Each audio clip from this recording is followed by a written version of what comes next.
O'zbekiston Respublikasi Konstitutsiyasi bilan so'z erkinligi kafolatlangan.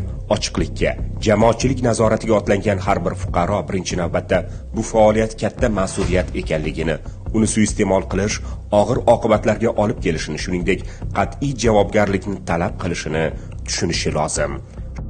Shu bilan birga ochiqlikni niqob qilib olib, xalq ishonchini oson pul topish manbai, davlat idoralari hamda huquqni muhofaza qilish organlariga tahdid qilish quroli, jamoatchilik nazorati institutini omma kayfiyatiga ta'sir qilish instrumentiga aylantirib olganlar ham yo'q emas. Elita media mas'uliyati cheklangan jamiyatiga qarashli Taftish.uz vakillari yuqorida ta'kidlaganimizdek jamoatchilik nazorati kabi adolat pardasi niqobi ostida jinoiy guruh tuzib, tovlamachilik va firibgarlik sodir etib kelganlar. Bular jinoiy guruh yetakchisi Taftish.uzning norasmiy rahbari 1988-yilda tug'ilgan G'ayrat Abirayev, jinoiy guruh a'zolari muxbirlik lavozimlarida ishlagan 1992-yilda tug'ilgan Azizjon Yo'ldoshev, 2000-yilda tug'ilgan Sardor Hamidov, 2006-yilda tug'ilgan Marjona Ishquvvatova hamda 1998-yilda tug'ilgan Dilshod Nishonovlardir. Jinoiy faoliyatini daromad manbaiga aylantirib olgan Abirayev boshchiligidagi jinoiy guruh murojaatchilarni aldash bilan bir qatorda fuqarolarni obro'sizlantiruvchi yoki boshqa usulda sharmanda qiluvchi videolarni tarqatish bilan tahdid qilib yoki shunday videolarni internet orqali e'lon qilinganidan keyin o'chirib berish evaziga fuqarolardan pul talab qilish bilan shug'ullanib kelgan. Ya'ni kelib tushgan murojaatlarni yoritganligi uchun bir tarafdan mablag' olgan bo'lsa, tayyorlangan materiallarni o'chirib yuborish uchun ikkinchi tarafdan pul talab qilishgan. Joriy yilning noyabr oyida jinoiy guruh a'zolari Yo'ldoshev va Nishonovlar jinoiy guruh rahbari Abirayevning topshirig'iga ko'ra Chilonzor buyum savdo kompleksi rahbariyati bilan mazkur hududdan do'kon sotib olgan fuqaro o'rtasidagi kelishmovchilik haqida bozor ma'muriyatini obro'sizlantiruvchi video lavha tayyorlab, joriy yilning 5-dekabr kuni Taftish.uz YouTube kanaliga joylashtirilgan. Bizning bozor hududiga Taftish.uz muxbirlari keldi. O'rganish davomida bizni hamma hujjatlarni asoslantirib berdi ularga. Ulardan so'ragan barcha savollarga javob berildi. 3,5 soatcha syomka bo'ldi bozor hududida. Keyin joyiga chiqib ham ularga ko'rsatib berdi. Qaysi magazin qayerligi, u magazinlarning hujjatlari hammasini keltirib berdi, ko'rsatib berdi. Keyin ketishdi. YouTube ijtimoiy tarmog'ida Taftish.uz kanali orqali o'sha jurnalistik tekshiruv videolari tarqatildi, qo'yildi, ommaga havola qilindi.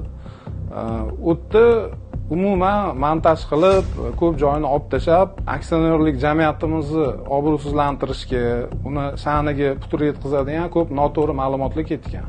Vaholanki tadbirkor va bozor ma'muriyati o'rtasidagi ziddiyat allaqachon sud organlari tomonidan ko'rib chiqilib, qonuniy qaror qabul qilingan.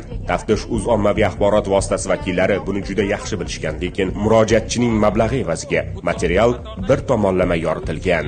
Shundan so'ng Abirayev jinoiy guruh a'zolaridan biri Sardor Hamidov orqali bozor ma'muriyati bilan bog'lanib, videoni o'chirib berish uchun 40 million so'm pul mablag'larini ta'magirlik yo'li bilan talab qiladi.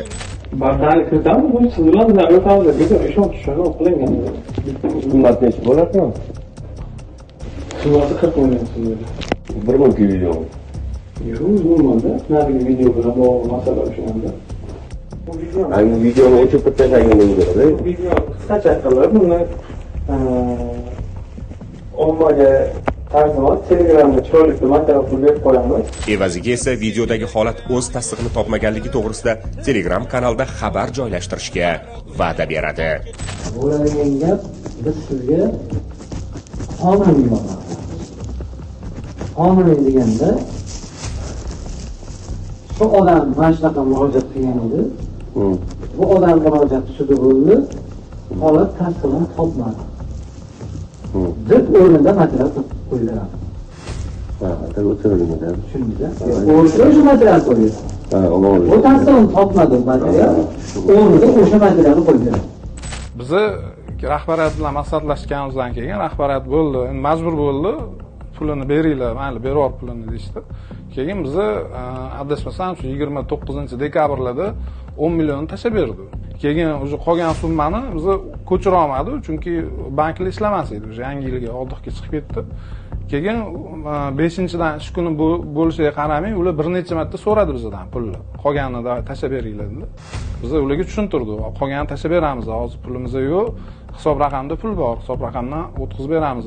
Aka o'chirib turinglar videoni, yo'q, hamma to'lov tashlaganingizdan keyin o'chirib beramiz deb aytishdi bizga. Keyin majbur bo'ldi bizni tartibot organlari ham ro'yxat qilishga. Ta'magirlik holatini niqoblash uchun bozor ma'muriyati Taftish.uz bilan 40 million so'mga shartnoma tuzishga majburlanadi. Bu ish Sardor Hamidovga topshiriladi.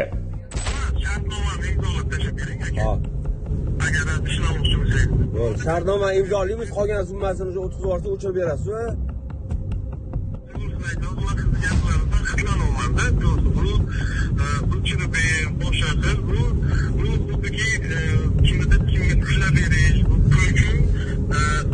Aka, kimga ushlab beramiz, aka?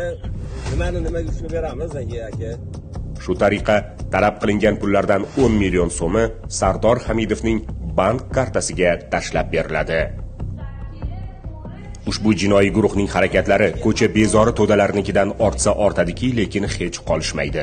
Bu kimsalar shunchalik haddidan oshganki, bir necha o'nlab fuqarolarni ish o'rni bilan ta'minlab kelayotgan tadbirkorni obro'sizlantirish bilan qo'rqitib, chorasiz qoldirgan holda ko'p miqdorda pul mablag'larini undirishga urinishgan. Sud organlari vakolatini ham o'zlari amalga oshirishgan. Aniqlanishicha, jinoiy guruh a'zolari Eshquvvat va Yo'ldoshev va Nishonovlar 2025-yilning noyabr oyi boshlarida Samarqand viloyatida faoliyat ko'rsatuvchi qurilish firmasi Black Star mas'uliyati cheklangan jamiyati faoliyati to'g'risida ikkinchi tomonning mablag'i evaziga uydirma tafsilotlardan iborat videolavha tayyorlab, Taftish.uz ommaviy axborot vositasi YouTube kanaliga joylaganlar. Undan tashqari, firma faoliyati to'g'risida yana ikkita video holatni tarqatish bilan tahdid qilib, kompaniya mudiri Xurshid To'rayevni Taftish.uz ofisiga chaqirtirib, boshqa videolarni chiqarmaslik evaziga avvaldan ikkita tadbirkor o'rtasida 20 milliard so'mlik shartnomani ustidan go'yoki qarzi qolganday ko'rsatib, bir oy muddatda qo'shimcha 20 milliard so'm berishni majburiyati haqida tilxat yozdirib olganlar. Muddatini o'sha 15 kun deyaptilar. Mana shu muddat uchun bizga muammo chiqqan. Bizga bundan muammo yo'q. Asosiy masala muddat. Yana tortishmaslik uchun bir oy vaqt. Shu bilan birga ishchanlik obro'siga qayg'urayotgan tadbirkorning katta miqdordagi pul berishiga osonlikcha ko'nganligidan xursand bo'lgan guruh a'zolari jinoiy to'da foydasiga alohida 60 million so'm talab qilib, jinoiy yo'l bilan olinayotgan pullarni niqoblash maqsadida Taftish.uz bilan 60 million so'mlik shartnoma tuzishga majbur qilishgan. Tadbirkor belgilangan muddatda pulni bera olmaganidan keyin jinoiy guruh a'zosi Eshquvvatovaning tahdidlari ortidan Yo'ldoshev va Nishonovlar tadbirkorni obro'sizlantiruvchi videolarni o'z kanallarida tarqatishgan. Aka, 3 minut emas, 6 minutdan emas, 10 minut kutdim. Qanaqa? Bugun soat 6:00 da efir bo'ladi. Xullas efirda prime efir ketadi. Prime efirda hammasi ko'riladi, qo'yiladigan bo'ldi. Sizlarni biz shuncha kutdik. O'zi aslida menimcha shu 3-dekabrmi, 1-dekabrmi? Xullas o'sha paytda berib tugatishlar kerak edi. Bir oy muddat so'ragandilar-da. Bo'ldi, shu bilan anaqa qilamiz. Keyin sizlar ofisga kelsanglar, sizlar bilan o video chiqarish masalasi bo'yicha gaplashamiz, xo'p? Chorasiz qolgan tadbirkor ushbu videolarni o'chirtirish evaziga joriy yilning 8-yanvar kuni jinoiy guruh a'zolaridan birining bank kartasiga 30 million so'm pullarni o'tkazib bergan. Jurnalistik tekshiruv bahonasida go'yoki haqiqatni talab qilib, xalqqa yordam berayotganligini tinmay vaj qilib ko'rsatib, qonuniylikni ta'minlash borasida bong urib kelayotgan jinoiy unsurlar uchun aslida inson huquqi va qadr-qimmati sariq chaqaga ham arzimagan. Jumladan, jinoiy guruh a'zosi Nishonov 2025-yilning 9-oktyabr kuni Namangan viloyati Chust tumanida yashovchilar Yusupov va Tumorovlar o'rtasida sodir bo'lgan janjaldan xabar topib, tergov organlari tomonidan jinoyat ishi yurituvidagi materialga aralashib, bir tomonning mablag'i evaziga ikkinchi tomon bo'lgan Tumorovlar oilasining sha'ni va qadr-qimmatini tahqirlovchi, haqiqatga to'g'ri kelmaydigan yolg'on ma'lumotlar to'plab jami 18 ta video roliklar tayyorlab, 10 kun davomida ketma-ket o'zining kanalida tarqatgan. Aynan ushbu harakati uchun, ya'ni fuqaroning sha'ni va qadr-qimmatini kamsitib, yolg'on ma'lumotlar tarqatish orqali sharmanda qilganligi uchun Pop tuman sudi tomonidan 2025-yilning 10-noyabr kuni ma'muriy javobgarlik to'g'risidagi kodeksning 46.1 moddasi bilan ma'muriy javobgarlikka tortilgan. Xudbinlik domining tubiga sho'ng'igan ushbu shaxs sud binosidan chiqib, to'g'ri Tumorovlar oilasi oldiga borib, sizlarning oilangiz haqida yana ikkita video materiallarim bor, ularni ham tarqatishim kerak deb, ushbu videolarni tarqatmaslik hamda oldindan tarqatilgan bir oilani parokanda qiluvchi sharmandali uydirmalardan iborat 18 ta videoni internetdan o'chirishni va'da qilib, Tumorovdan 300 AQSh dollari pullarni tovlamachilik yo'li bilan olgan, lekin fuqaroni aldab, videolarni o'chirmagan. Buni dedi o'chirib tashlashdi dedi, bitta yo'li bor dedi, faqat dedi Aziz aka dedi, taftish yuzidagi mani rahbarim ular dedi. Rahbarim dedi, ular bilan maslahat qilib olishim kerak dedi. Bundoq qildi. 3 degdi, men aytdimki $3000 bo'ladigan bo'lsa, kerak emas dedim. Kerak emas dedim. Yo'q dedi, $300 dedi. $300 dedi. Men keyin cho'mchagimdan chiqazdim, men agar shu bilan o'chirib tashlasang, mana $300 dedim. Bu keyin dedi $300 ni cho'mchakka soldida. Buni dedi ikkilasini ham o'chiraman dedi. Narigi 18 ta videoni ham o'chiraman dedi. Men bilingizda dedi, ijtimoiy tarmoqqa chiqazib, nominani oqlab qo'yaman dedi. 3 kun, 4 kun o'tdi, 5 kun o'tdi, video chiqmadi ham. Lekin narigi 18 ta videodan birontasi ham o'chmadi. Shundan keyin o'z jinoiy harakatlarini davom ettirib, $300 ga qanoatlanmasdan jinoiy sherigi Yo'ldashev bilan birga qo'shimcha 1.800.000 so'm pullarni berishni talab qilgan. Bizdan 15-kuni telefon qildi, meni ko'zim ko'rmaydi dedi. Bizga dedi montajga pul kerak dedi. 1.800.000 pul bo'ladi dedi. Biz aytdik, undoq bo'ladigan bo'lsa chiqazmay qo'yaver, bizga kerak emas. Shu kuni sen bilan o'sha kuni gaplashdik erkachi. Sen nargilarni o'chirib tashlab, bizga bu videoni chiqazishing ham kerak emas dedik. O'rtadan 1 soat o'tgandan keyin yana bitta ayol kishini gapirtirib qo'yapti. Haligi telefonda ko'rsatgan videosini yana qo'yapti. Haqiqatdan men tumorplardan haqiqatdan jabr ko'rganman, degizdirib yana video joylayapti. Hali pul bermaganimiz uchun. Jazosizlikdan quturib ketgan jinoiy to'da a'zolari Nishonov va Yo'ldashevlar oilasi sha'ni haqida qayg'urayotgan shaxsni ilojsizlik sharoitiga solib qo'yib, endilikda videolarni o'chirish 16 million so'm bo'lishini vaj qilib, jinoiy qilmishlarni niqoblash maqsadida jinoiy daromad iniga aylangan Taftish Uz bilan 16 million so'mga shartnoma tuzishga majburlashgan. Sizga qancha berish kerak unga? Nima deysiz? Qancha berish kerak? Shartnoma asosida, shartnoma necha pul namanganga azizga? 16 million ekan shartnoma. Taftish Uzga rasmiy shartnoma bilan chiqadi. Ha, bo'ldi. Hamma videoni o'chiraman, kelaman, sizdan Adan Yagacha intervyu olaman deb bir dona so'zini kesmasdan chiqarib beraman.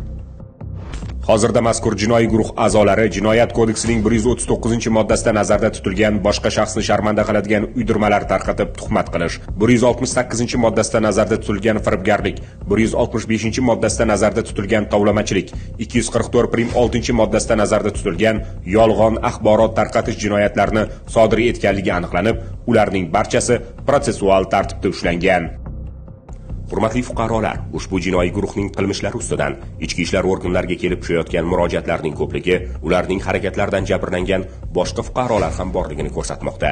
Agar siz tasvirda ko'rib turgan shaxslarning jinoiy xatti-harakatlaridan jabrlangan bo'lsangiz, Ichki ishlar vazirligi tergov departamentiga 71 kodi bilan 231 4066 raqami orqali murojaat qilishingizni so'raymiz. Internet foydalanuvchilarida yuqoridagi shaxslarning chiqishlaridan davlat organi xodimlariga munosabatidan bular xalqqa yordam berayotgan edi degan xato fikrlar tug'ilishi mumkin. Aslida esa ushbu jinoiy guruh aholi murojaatlari bilan ishlash tizimini oyoq osti qilib, oddiy xalq muammolarini daromad manbaiga aylantirib olgan.